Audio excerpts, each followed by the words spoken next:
Hey everybody, welcome back to my channel. My name is Tori Brame. Please take a second, like and subscribe. I want to talk about trigger foods. So if you knew me personally before I had a YouTube channel, you probably knew I was on this crazy, intense, strict diet. I was starch-free, sugar-free, dairy-free. There was just a lot of freeze in my diet. So I am no longer on that diet. I was experiencing some like nutritional deficiencies in other areas. So I actually got off of that diet and I haven't had a medical reason to get back on it yet because I am still in remission. However, today I just wanted to talk to you about ways you can tell if something is a trigger food. We are not all blessed with the lovely ability to be very in tune with our bodies and know if we eat something, if it agrees with us or not. And bodies are really like specific and individualized, and so sometimes, you know, this person can eat something and know it's a trigger food because they have like instant gastrointestinal issues. Other people, they'll eat something and then 3 days later they'll have like a 2-day migraine, and so they don't really know if it was that thing that they ate on Monday causing this or if it was something else. So I just wanted to talk about 3 common ways to tell if something is a trigger food, different systems in the body that it tends to hit.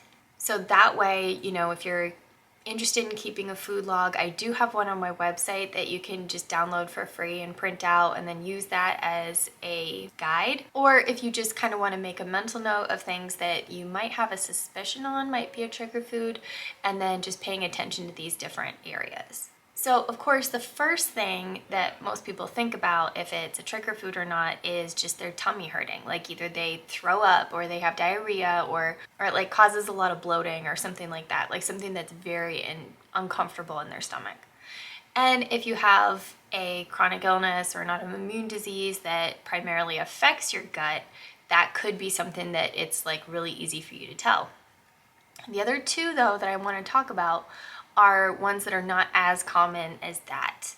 That one's pretty cut and dry, pretty easy. You know, it's like your input matches your output and, you know, that's your situation. The other one is increasing symptoms that are already there. So whether it be migraines or joint pain or fatigue or something like that, like really paying attention to what foods you eat that cause that symptom to increase.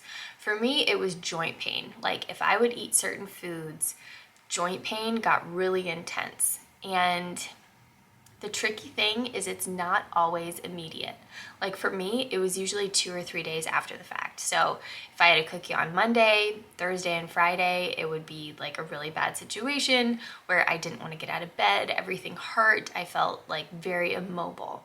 Another common one, especially with lupus or people who suffer from chronic migraines, are headaches and migraines, pressure behind the eyes, stuff like that. And a lot of times when people have a trigger food, usually something with like salt or maybe extra sugar or something that raises that blood pressure, since the blood pressure is so closely linked to migraines and headaches. If it's something like that, oftentimes it'll increase and it'll trigger off the headache. So a rough estimate of how long you should be looking for something to be a trigger food would be like if you eat it one day and then nothing happens for a week, you can probably safely bet that that is not a trigger food. Obviously, if you think chocolate is a trigger food and you have like one chocolate chip and nothing happens, like that's not really a good sample size to know whether or not that is a trigger food or not.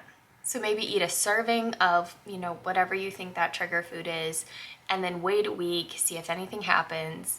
Depending on how miserable it makes you, I would suggest like actually trying several times. Like, you know, eat it, wait a week, see if anything happens. If nothing does happen, then try it again, you know, try it again. And then if like nothing happens after you eat it, then more than likely that's not going to be your trigger food.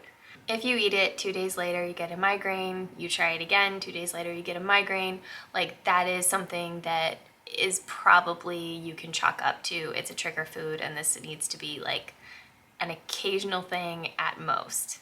The last thing that a lot of people don't really think about when they think about trigger foods is your brain, like depression and anxiety. You know, a really common one would be like sugar, caffeine. causing anxiety. That's something that's, you know, pretty common in culture, is just like, you know, I'm gonna drink a bunch of iced coffee and then be like really jittery and have that burst of anxiety. But if something doesn't agree with your body, like gluten or dairy, or, you know, even maybe grapefruit, like some people have like reactions to citrus, that can cause anxiety. And it might not cause any physical symptoms, but it will affect your brain in that way where it does make you more anxious. So just paying attention to those things, I think, would be really helpful when it comes to narrowing things down. It's not just a tummy ache. It's not just, you know, something you eat is immediate in its way of disagreeing with you. Like, it can be something that takes a couple days for it to actually take effect. This sun is like, I was fine when I first started the video, but I guess I've been doing this for too long because it's, anyway. So like I said, I will put, I'll put the link to that in the notes if you guys want to take a look at that PDF. It's on my website. You can download it for free. Also, if you have another way of tracking your food, that's probably a good idea.